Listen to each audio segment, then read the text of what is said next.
Authenticity, be authentic. That's a term that's thrown around so much nowadays, but what does it truly mean to be authentic? How do you align with your highest values? How do you even find out what those values are, and why is this something that high performers swear by? Well, stick with me and I'll show you a three-phase process that high performers use to find out how to be authentic, how to stay true to their values, so that they're never selling themselves short and they're never playing small. This mental shift alone will make your decisions from here on out 10 times easier and things will begin to flow. So Parkinson's law is something that I became familiar with a few years ago, and basically it means that work expands to the amount of time you allot to it. Meaning if you give yourself a 1-year deadline to write a book versus a 10-year deadline to write a book, the work will either shrink or contract based on those timelines. But here's the thing, most people live under a mental or psychological version of Parkinson's law. They shrink their ambition and vision to fit inside of the box that they've grown used to, whether that's their environment, whether that's their friends. It's their conditioning of what they think is normal. But the highest performers I know and the top 1% in any field redefine what that box is by simply shifting into authenticity and understanding what their values are. And they know that they've been conditioned to live inside of this box, so they have to do the work to get out of it. Otherwise, they risk playing it small. Because once you realize that you were playing it small this whole time, because of your conditioning, you'll realize the box that you were in was never real. It was just borrowed comfort disguised as identity. So let's talk about playing it small. What does that actually look like? What does that mean? Playing it small means doing what you've always done because it feels comfortable. Because you can sort of know already or estimate what the outcomes of the decisions you're going to make are going to be. So that means you begin to conform to the ideas of what is expected of you. It means letting your values be decided for you. And we're going to come back to this whole idea of values because this is the main way that you shift into being authentic. Most people don't think about their values and they don't truly sit down to think, what are my values? What are the things that I prioritize? I'm going to walk you through that in this three-phase process. But firstly, there's one thing I want you to understand. It's that your level of risk-taking is directly correlated with your level of self-trust. The highest performers in the world have a high risk tolerance because they understand that risk is an essential need for their development, for their advancement. And I can recount to you countless times where I risked it all, whether it's spending my last £1,000 on a flight just to get an opportunity, dropping out of university at 19 with no real plan, or pitching crazy ideas to big names in the hopes that they would trust the vision. And I built up my risk tolerance throughout the years because I have a friend who was directly mentored by Richard Branson, and Richard Branson once told him that entrepreneurship is like jumping out of a plane and building the parachute on the way down. And I think that applies not only to entrepreneurship, but into any field where you are just making your own way. So naturally, I had to understand that risk is something that you just have to get comfortable with. And not every bet pays off, but what's riskier? Taking the swing or letting time pass by and wondering what if? There's a certain subsect of people that don't end up taking risks, and there's a high likelihood it's someone like you that is watching. It's people who are high IQ. Smart people who are high IQ and don't have the courage to take risks end up being bitter about it because they see people who are lower IQ just do and end up getting the results that they wanted. And that's why it was never about intelligence. And it was always about evidence. What evidence? Building the evidence in your mind that you are the person that can take risks. You are the person that is reliable, that you can trust yourself to take bigger swings. In Stephen Pressfield's book, The War of Art, he talks about this concept called the shadow career.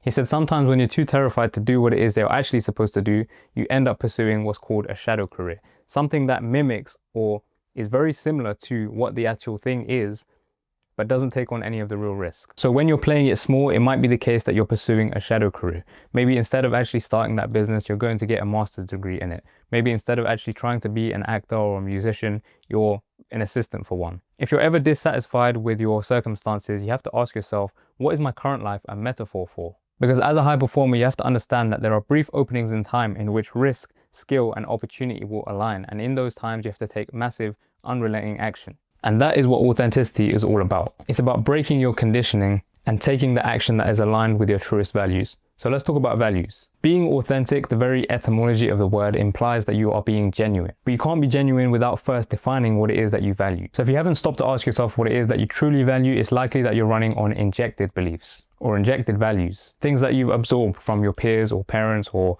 environment or programming. And these are not authentic to you. So then how do you find your true values? Like I said in the beginning, everyone tells you to be authentic, no one tells you how to do it. Well, the best way to do it is just to look at your own track record. Look at your behavior. What does it prioritize? That will reveal to you what it is that you value. Ask yourself firstly, how do you feel your space? What's around you? Tools, books, objects. These are the things that show what matter to you. How do you spend your time? What activities dominate your day without needing external motivation? Where do you spend your energy? What gives you energy without needing any willpower or discipline? Where do you spend your money? What you consistently invest in reflects your true priorities. And fifth and finally, what dominates your thoughts for most of the day? What dominates your curiosity? What do you think about and visualize even when you're idle? In his book, Mastery, Robert Greene talks about how true interest is revealed early. People don't find ideas, ideas find people. For example, it was very evident that Michael Jordan was going to be a basketball player from earlier on. But with most people, what happens is throughout time, their true curiosity, their true signal gets buried underneath all of this conditioning, all of these injected values, leading to the feelings of loss, overwhelm, anxiety. So the medicine you require is just doing the thing that you did as a child at play. So look at these questions and rank them by weight. Look for what's recurring in these questions. These are the things that become your values. Not as you wish they are, but as your behavior already reveals. So for me, my highest values is 1, the pursuit of wisdom and mastery in my craft. 2, creative expression and attention to detail. 3, teaching, impact and transmission of knowledge. 4, flow, freedom and autonomy. And 5, order, structure and systems. Once your values are defined, you move from awareness to embodiment. Playing it small is no longer an option when you are now aware of your values. Because once you're aware, you can begin to spot the contradictions and the things that were previously invisible to you and the limitations that you were blind to when you were playing it small. For me, for example, how could I say that I'm living authentically if I was working for someone else? That directly contradicts my fourth value of freedom and flow and autonomy. How could I say I'm living authentically if I was always consuming and never creating? That directly contradicts my need to create art and build businesses and teach. Essentially, if you commit to anything that contradicts your values now that you've found them out, you're still playing it small. In the Gita, it says that it's better to live your path imperfectly than it is to live someone else's perfectly. Meaning, even if you follow someone else's path perfectly to the T, it will always end in frustration and anger and unfulfillment because it's not truly authentic, no matter the material rewards that it brings you.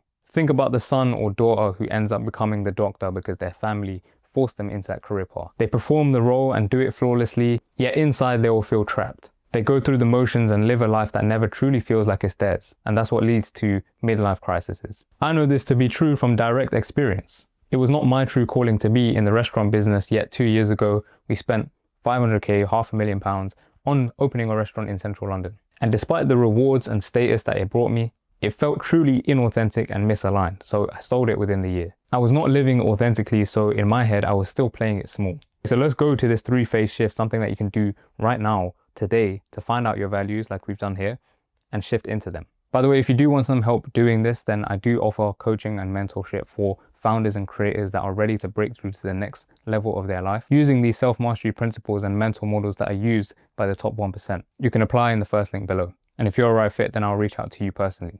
Phase 1, we've already kind of covered, is acknowledgement. You have to realize that you've been playing it small. You have to realize that your values have been injected into you. Borrowed expectations from peers or family or friends. Playing small isn't to say that you have a lack of courage or to say that you have a lack of intelligence or else you wouldn't be here watching this. It's simply a lack of clarity. You can't play authentically when you're trying to win someone else's game. And the best performers I know opt out of social games, they opt out of the wealth game or the status game, and they play and invent their own game. When you're truly aligned and you're truly authentic, you don't worry about losing the game or competition because, as Naval says, no one can beat you at being you. Phase 2 is about defining your values, and instead of asking what should I do, you ask what would honor my highest values. That single shift makes authenticity measurable. It's no longer some sort of vague ideal that someone tells you to be authentic. In every situation and in every decision, you can ask yourself, what would honor my highest values? And phase 3 is about integration. That is how you rewire your identity. That is how you begin to live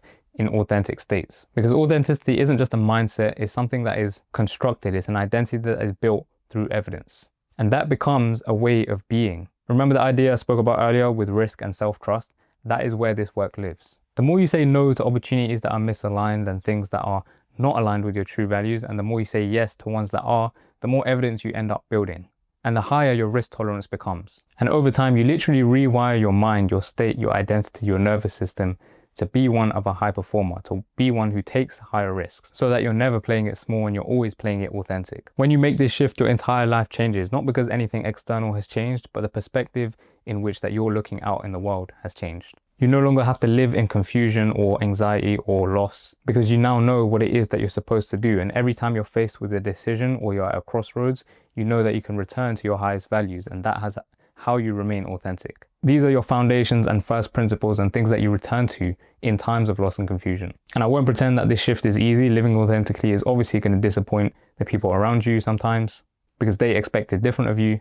It means breaking the box that you've built. Could mean walking away from things that look like success to everyone else but not to you, or even trying to explain decisions that make no sense to anyone else except you.